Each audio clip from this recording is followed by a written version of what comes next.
Si Kristo'y muling nabuhay, kanyang nilikha ang tanang mga tao'y dinamayan.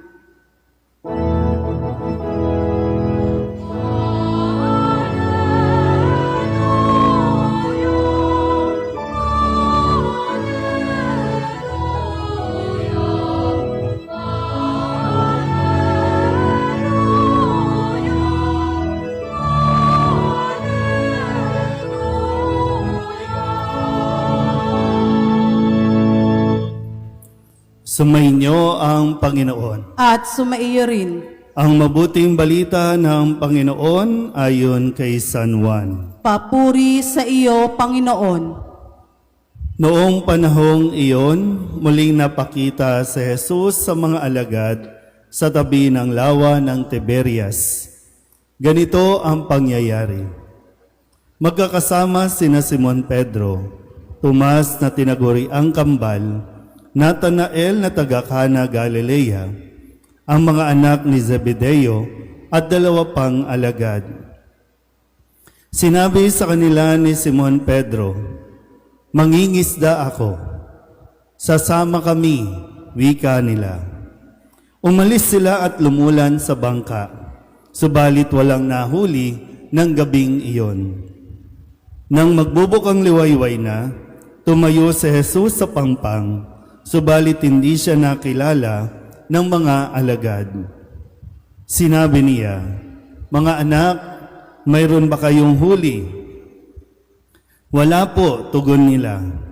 "Ihulog ninyo ang lambat sa gawing kanan ng bangka at makakahuli kayo," sabi ni Jesus.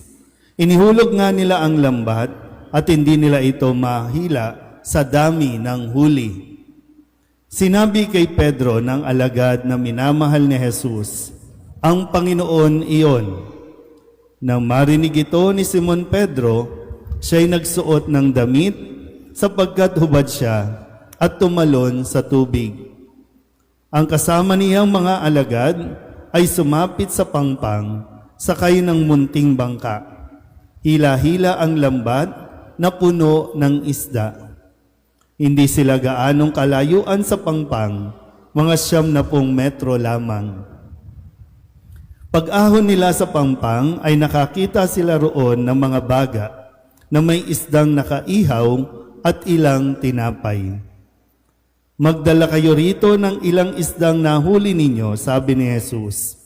Kaya't sumampa sa bangka si Simon Pedro at hinila sa pangpang ang lambat na puno ng malalaking isda, 153 lahat.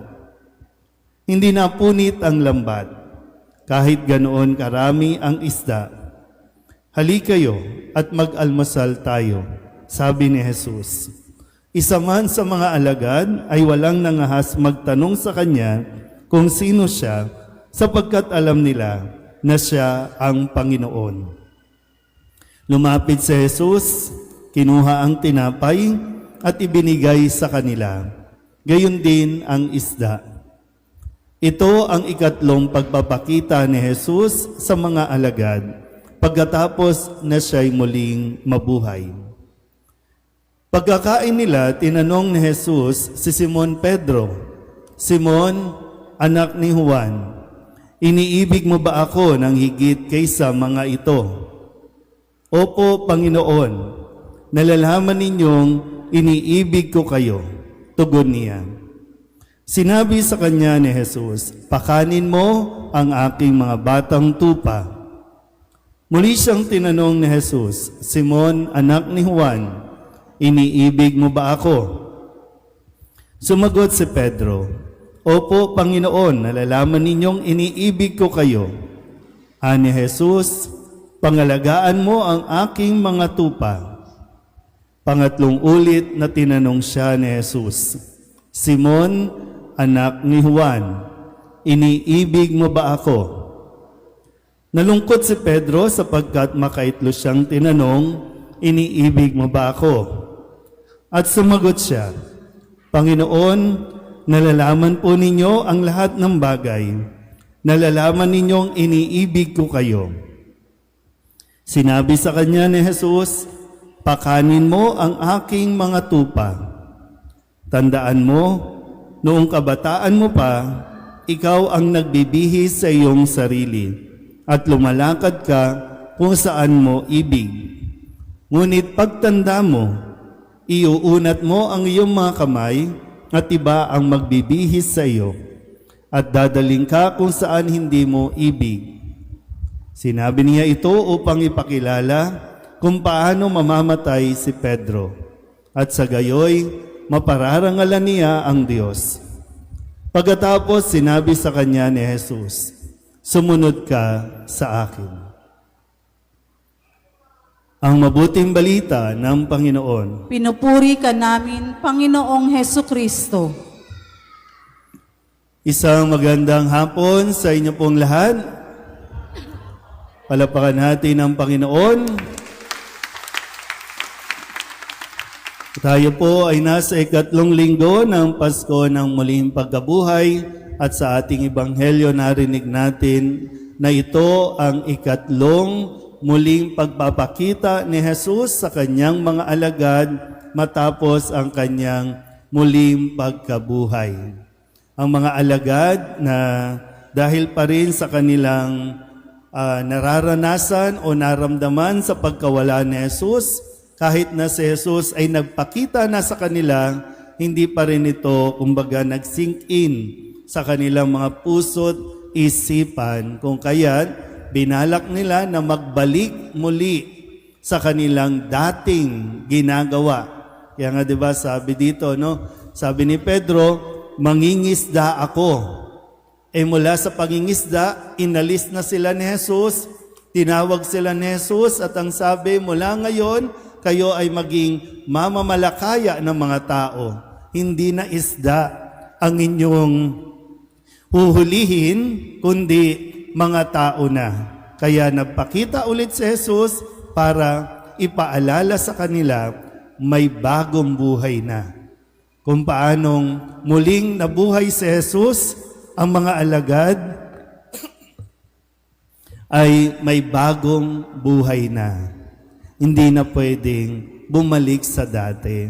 At huwag nating piliin bumalik sa dati. Naintindihan po ba? Kaya po, minarapat ni Jesus na sila ay muling kausapin at muling sariwain ang kanyang pag-ibig. No? Mahal na mahal ni Jesus ang mga alagad. At mahal na mahal ng Diyos lahat ng tao. At gusto ni Jesus na itong mga alagad na ito ang unang makatanggap ng pagmamahal mula kay Jesus dahil ang magiging misyon nila ay magmahal din. Ang misyon nila sa pagpapahayag ng mabuting balita ay kailangan tinataglay nila ang pag-ibig na nanggaling sa Diyos. Kaya mahalaga po na itong tanungan ni Jesus at ni Simon Pedro, kasama din yung mga alagad, na kailangan din natin masagot. Alam ba talaga natin ang kahulugan ng pag-ibig? Sa mga may asawa dito, kaninang umaga o kaya naman, kailan mo huling sinabi sa iyong asawa na I love you? Kailan? Pagmulat ba ng mata, sinabi nyo agad, I love you, Han. Naririnig pa ba to o parang sasabihin nyo na naman na corny?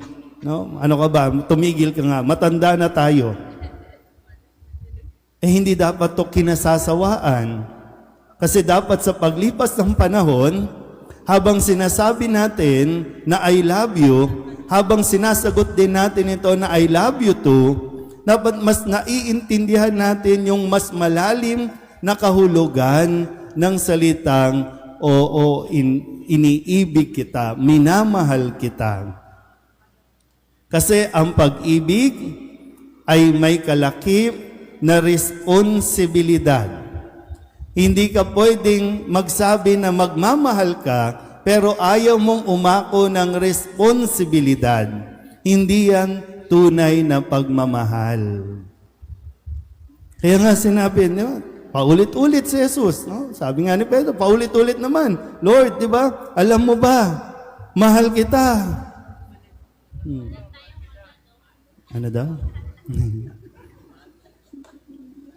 Simon, iniibig mo ba ako?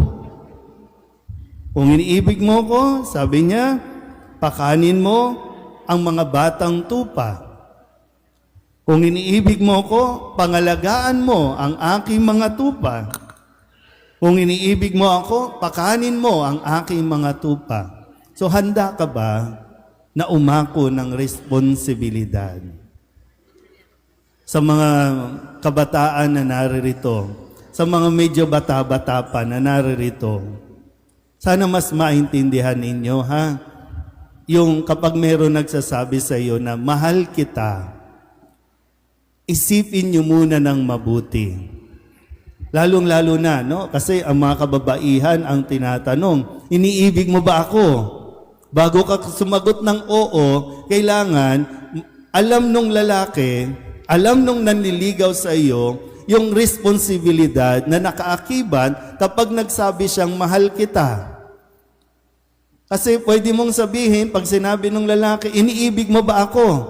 Pues, mag-aral ka muna ng mabuti. Handa ka bang mag-aral? Iniibig mo ba ako? Handa ka ba talagang umako ng responsibilidad? Kasi ngayon, para bang pag sinabing, oh, I love you, o ano nang susunod? O mot-mot na tayo. Kasi laging ang pag-ibig ay ang kasunod, sex. Hindi ito love and sex, kundi love and responsibility. Kaya kailangan kang mas maging matalino. Unawain ng mabuti. Kasi ang love, tandaan nyo ha, ang love, hindi yan makakabili ng bigas. Ang love, hindi yan makakabayad ng kuryente. Naintindihan ba? Kaya kung talagang nagmamahal ka, pues, patunayan mo, ipakita mo, magpursige ka. Hindi yung ngayon nagsasabi ka na ng love, wala ka pa nga sariling bahay, love. O tapos makikitira ka na naman sa magulang mo, yung pagkain ninyo, iaasa mo pa sa magulang mo. Tapos sasabihin nyo, love namin ang isa't isa. Pektosan ko kayo eh. Di ba? Marami nang nagkakamali kasi nga hindi mo na pinag-aaralan, hindi mo na pinagninilayan. Masabihan na ng I love you, bibigay agad. O, pag nabuntis na, o pupunta ka ng ospital, sabi, nagmamahalan kami. O anong pakialam namin?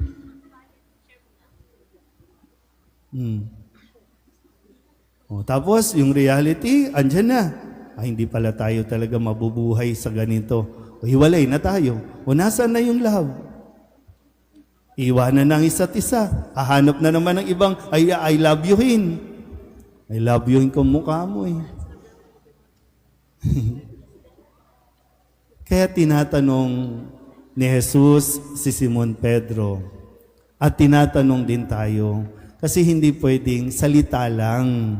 Lord, mahal ka namin, Lord. O kaya nandito tayo, Lord, mahal ka namin. O sabi niya,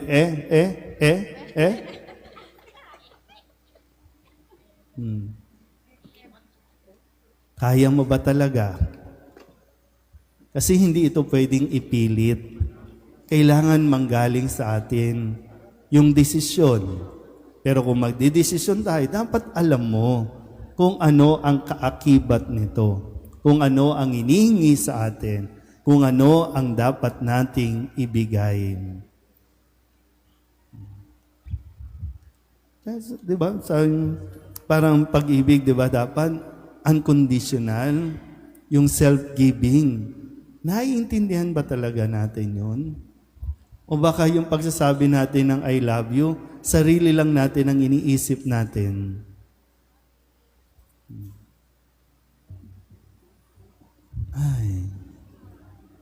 Pero sana po, no?